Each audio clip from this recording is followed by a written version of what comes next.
Hello, everybody. Welcome to the White House and happy Hanukkah. Before we begin, let's give a big round of applause to our musical guests, the Maccabees. This is not the first time they have performed here, but they are more popular than ever. Their latest viral video is called Latke Recipe. So if the food is better than usual this year, you will know why. Ordinarily, I like to tell people at the afternoon Hanukkah party that this is the special one. And then I tell the people in the evening they're the special ones. But this afternoon really is special because we are joined by Israel's president, President Rivlin, and Mrs. Rivlin.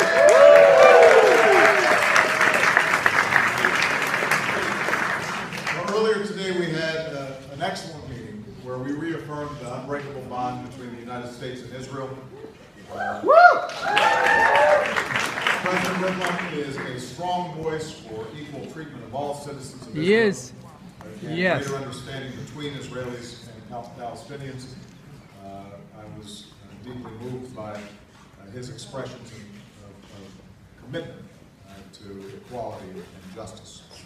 We're also honored that after Rabbi Susan Talby from St. Louis's Central Reform Congregation blessing, President Rivlin and Ms. Rivlin will join us in lighting Hanukkah. We do have some other special guests who are here today. I want to welcome all the members of Congress who are here. Also, last Hanukkah, some of you may remember, we celebrated Alan Gross's return home from Cuba. Yeah. We are proud to have Alan here today at the White House.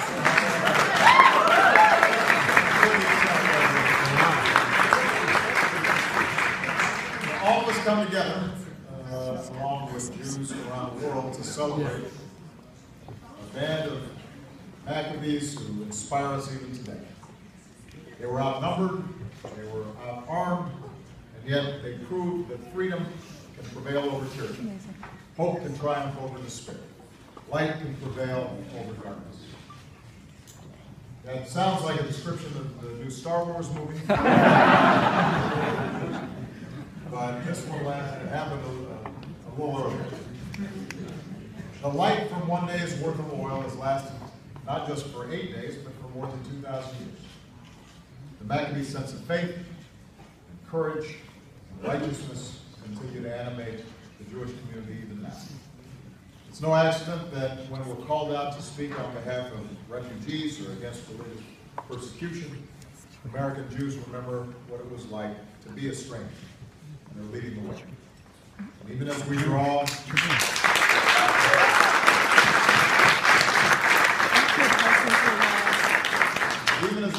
from the best of our traditions, we're never afraid to build on what came before and to forge a better future for our children and our grandchildren.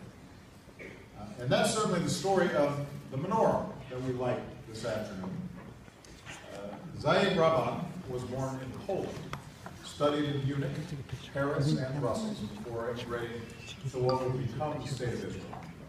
As a member of the Bezalel School, he helped create a new Hebrew style of art. And his work is uniquely Jewish, but its beauty is universal, just like so many of the values that we celebrate on this holiday. So as we light one of Zaid Rabban's beautiful menorahs, may we too be inspired to create something beautiful and lasting in this world. May the warmth of family and friends around the world bring us comfort and bring us joy. And may miracles past and present continue to inspire us as we build a better world together. With that, I would like to invite President Rivlin to say a few words, and then we will get the blessing from our rabbi. Thank you, sir.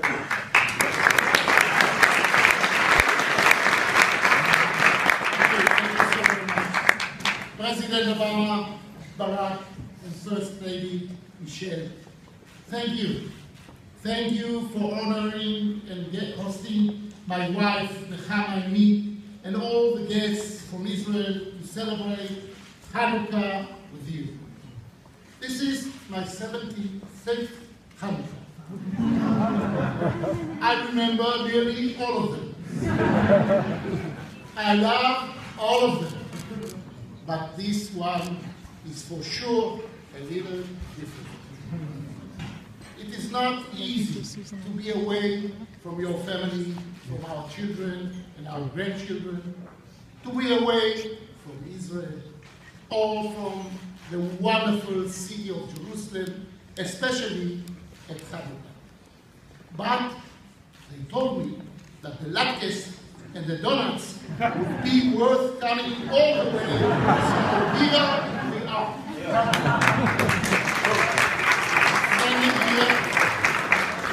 Standing here next to the menorah, which we call a Chanukiah in Hebrew, we remember the brave Maccabees. We remember they did not fight against, they fought for liberty, for freedom of religion, for their traditions, for our traditions, for their ability to celebrate their own identity.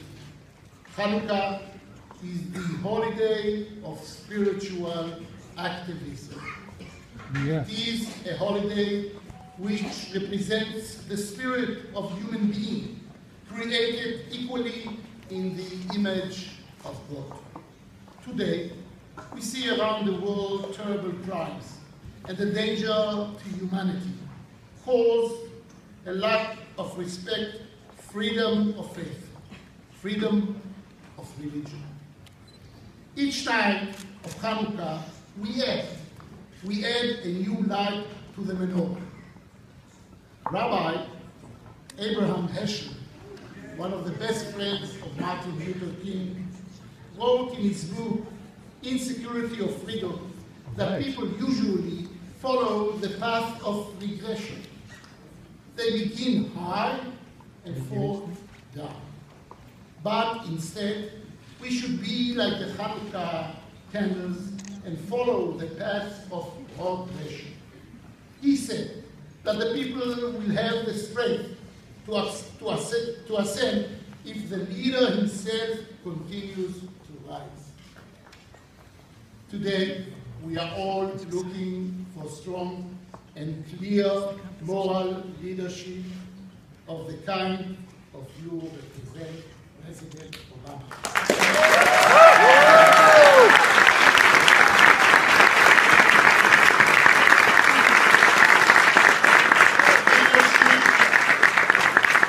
Leadership committed to the safety of its people, to the opportunity and the dignity of every human being. Yes. I would like to light this candle, this little flame, with a prayer and hope that one day religious, culture, and moral liberty will be enjoyed without question by each and every person in the world. Yes.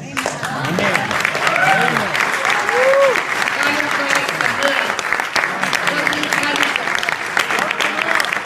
And to the Christian people all over the world, Merry Christmas, Happy New Year.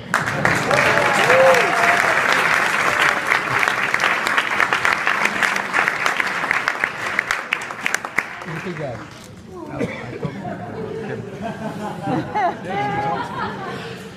With all the schmutz in the world, can you believe that we are here with the President of the United States and the President of Israel? So great!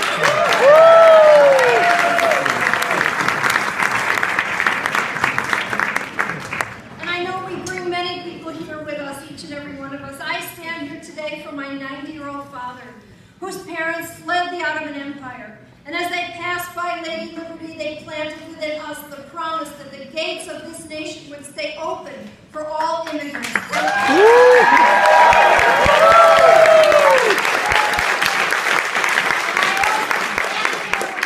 dear family of clergy and Black Lives Matter activists. Yes. Yes. And all members of the community would see God in the face of the other. Yes. And I stand for two groups of St. Louis moms, one working to get guns off our streets, and working to help clean up the nuclear waste that are threatening our lives Yes. in St. Louis and across the country. And of course, I stand with my sisters who lit these lights at the Kotel this year. Yes. These lights to say no to the darkness of Islamophobia and homophobia and transphobia and racism and anti-Semitism and all the other Yes. And I stand here like President Rivlin said. I stand here like the Maccabees of old who defied the culture of their time that said that destiny could not be changed, and instead they jumped in to write a new story that demanded freedom and equal opportunity for all.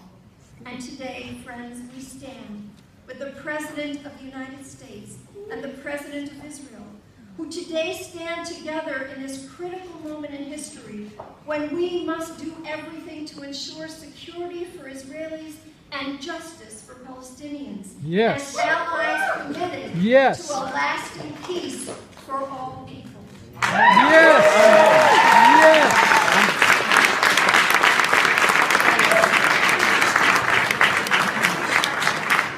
As a mother with a son named for a fallen Israeli soldier and with a daughter living in Israel, I offer these blessings to inspire all of us to jump into the story, to stand up to those who try to fill us with fear, and to dare to believe that we can make a better, less violent world for our children. Remembering that the real miracle occurred when knowing that there was not enough oil. We still had the holy chutzpah to light that first candle because we knew that godliness and goodness are beyond what we think we know. And there is always a chance for something more and something new. The real miracle that no matter how much violence there is in Paris, in California, or in the streets of our nations, we will respond with more love, more understanding, and more compassion, and we will see that the good in us has grown like the lights of Hanukkah, and in spite of all odds, like the Maccabees of old, we too will win. Please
We didn't use the shop. It's the fourth time.